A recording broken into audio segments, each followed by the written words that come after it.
here's your wrestling news for December 18th, 2022. And we're starting off today with WWE, and during a recent backstage segment, Ronda Rousey and Shayna Baszler attacked Raquel Rodriguez, injuring the arm of the former NXT Women's Champion. This attack comes after both women attacked Shotzi and put her on the shelf, and now Rousey is having some fun at Raquel's expense.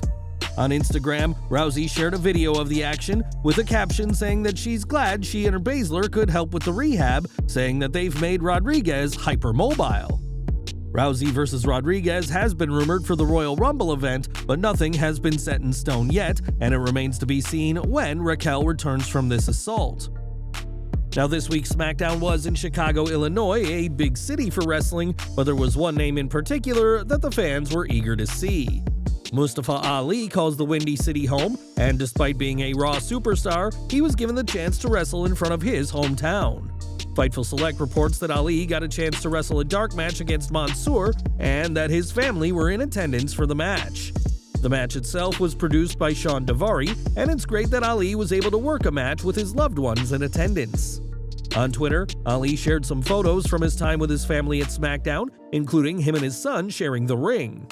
Ali has been with WWE since 2016, and despite a planned push that was sadly derailed due to injury, he's yet to taste championship gold, but that's something Ali and his family hopes changes one day. Over to AEW as Dark airs every single week, but the YouTube exclusive series isn't exactly where you see the biggest names in the company. Typically, Dark is like WWE Sunday Night Heat, a show for those who rarely get on the main card, but one huge name recently made his presence felt. At the latest AEW Dark taping, Kenny Omega competed and squared off against Hagane Shino in singles action. It was certainly a surprise for fans at the taping to see the former AEW World Champion, who is currently engaged in a best-of-7 series alongside the Elite against AEW Trios champions, the Death Triangle.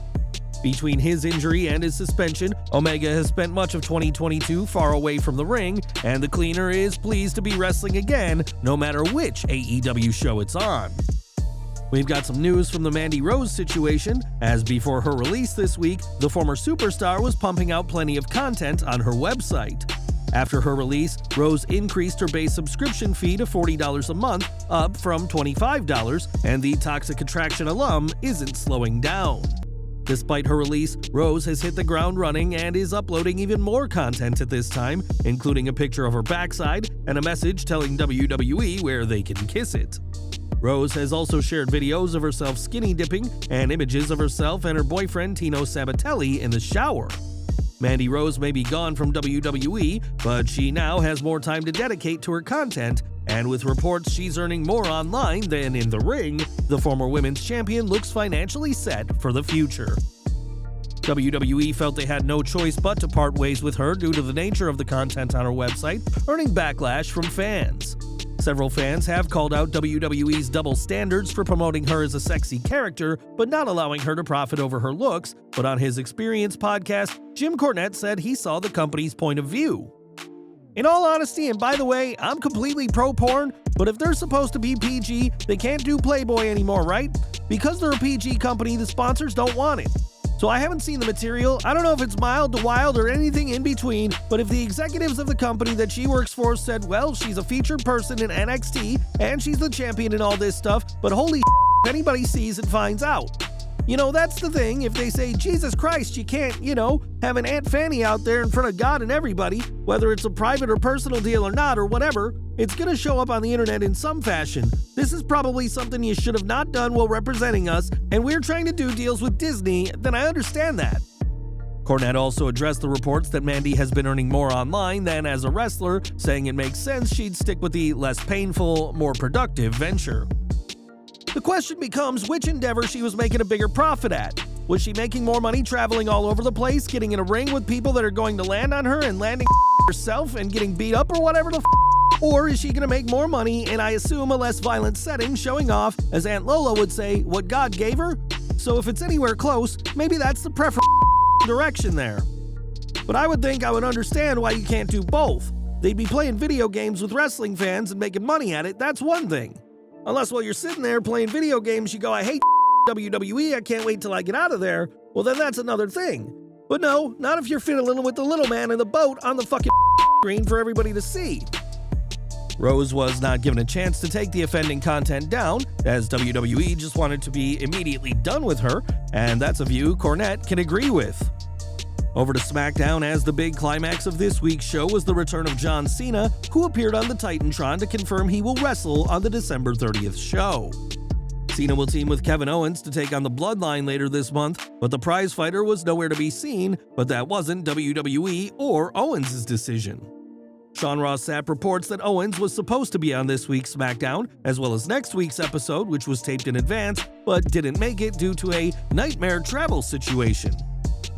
Kevin Owens was supposed to be featured on the double SmackDown tapings, but couldn't make it due to what WWE told us was a nightmare travel situation.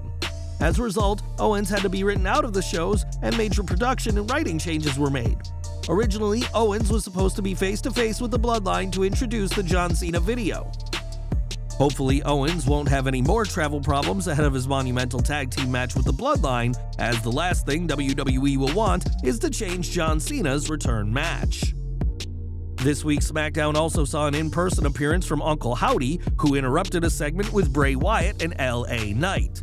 After Knight was kidnapped by Uncle Howdy, he confronted Wyatt, believing he is Howdy, and attacked the former Universal Champion, stomping on him in the corner of the ring. His attack only stopped when Howdy appeared on the Titantron and then in person, and Fightful reports that WWE's Senior VP of Live Events, Road Dogg, produced the segment. Road Dogg isn't normally listed as a producer, so it shows that WWE wanted a veteran hand at the wheel for this segment. After the segment, Bo Dallas's name trended on Twitter, with fans convinced that he is the one in the Uncle Howdy mask. That remains to be seen, though Wyatt has requested that WWE rehire both Dallas and Eric Rowan, and we'll have to see where this story goes next week. We've got some good news from Quincy Elliott, who's been medically cleared to return to the ring. Elliott made his NXT debut earlier this year, and his eccentric gimmick has made him a hit with fans before his injury. Quincy was last seen on WWE TV on the October 25th episode of NXT, accompanying his Halloween Havoc co-host Shotzi to the ring for a match with Lash Legend, but the Super Diva hasn't been seen since. On Twitter, Elliott announced to his fans that he is medically cleared and would be working at the NXT Live event in Tampa, Florida. Elliott hasn't wrestled since facing Zion Quinn for the chance to host Halloween Havoc, and after nearly 2 months out of action, the Super Diva is wrestling again. This month saw Vice release their much-anticipated 9 Lives of Vince McMahon documentary, covering some of the controversies associated with the ex-chairman.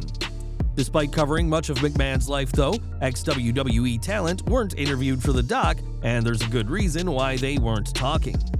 As Dave Meltzer explained on Wrestling Observer Radio, many ex-wrestlers are hesitant to speak in any sort of documentary or interview setting after seeing the fallout from the Dark Side of the Ring episode covering the plane ride from hell. Not only did Ric Flair face serious backlash for his alleged actions covered in the episode, but so did Tommy Dreamer, who, when interviewed for the episode, downplayed the seriousness of what happened and said he supported Rick. With that still a fresh memory for wrestlers, it's no wonder why they're hesitant to speak to Vice, who have been accused of selective editing to get more ratings at the expense of what a wrestler meant. McMahon may be planning a comeback, but many in WWE are dead set against the idea, and no matter what they think, don't expect ex-wrestlers to share their views of a McMahon return to Vice. Back to SmackDown, and with next week being the holidays, WWE double-taped this week, meaning that next week's episode of the Blue Brand has already been filmed. Next week's show will be the last SmackDown before the return of John Cena, and we've got a major spoiler, so if you want to go in fresh, we suggest skipping the next minute of this video. During a segment, Sami Zayn addressed his and Roman Reigns' upcoming match with Cena and Kevin Owens, saying both will acknowledge the tribal chief. Reigns said how he's made millions whooping John Cena, and will do the same to Kevin Owens, before noticing a slight change in Zayn's expressions. While Zayn proved his loyalty inside War Games, it's clear WWE are still teasing some conflict for Sami, as he's trapped between his devotion to the Bloodline and his longtime friendship with Kevin Owens. It'll be interesting to see how Zayn acts in the upcoming monumental tag team match, but Owens and Cena will no doubt pounce on any possible weakness from the honorary Usos. More from AEW as this week's Dynamite saw Action Andretti get the upset of the decade, defeating former world champion Chris Jericho. This was a match Jericho had reportedly wanted for weeks, ever since he saw Andretti work a taping on AEW Dark, but he's not the first name the company had in mind. During Wrestling Observer Radio, Dave Meltzer explained that there was, at one point, plans for Jungle Boy to defeat Jericho at one point of time. Meltzer explained that this was back during the no crowds era, and Jericho didn't want Jungle Boy's big win to happen with no fans. By the time fans had returned, though, Jungle Boy had established himself so much that beating Jericho would not have been as shocking of a moment as Andretti's win was this week. Andretti is now signed to an AEW contract, something that happened weeks ago but was only announced by Tony Khan after his win this week, but it'll now be up to Action Andretti to keep his momentum going. And we're ending with AEW's Griff Garrison, who signed with the company in 2020 and has worked as part of the Varsity Blondes, but will be out of action for the foreseeable future. Garrison shared an image of himself in hospital robes and revealed that he had to undergo surgery this week. Garrison didn't state what kind of surgery he's had, but it hopefully isn't anything too extreme, as he added that he'll be back in no time. Griff's most recent match was on the November 8th Dark, where he and Brian Pillman Jr. faced the Factory's Cole Carter and QT Marshall. Details are still scarce on the nature of Garrison's surgery or the reason he had it, but whatever it is, we're wishing the Varsity Blonde a speedy recovery. That's our news for today, guys. Please watch our previous video, 15 WWE wrestlers who passed away in 2022.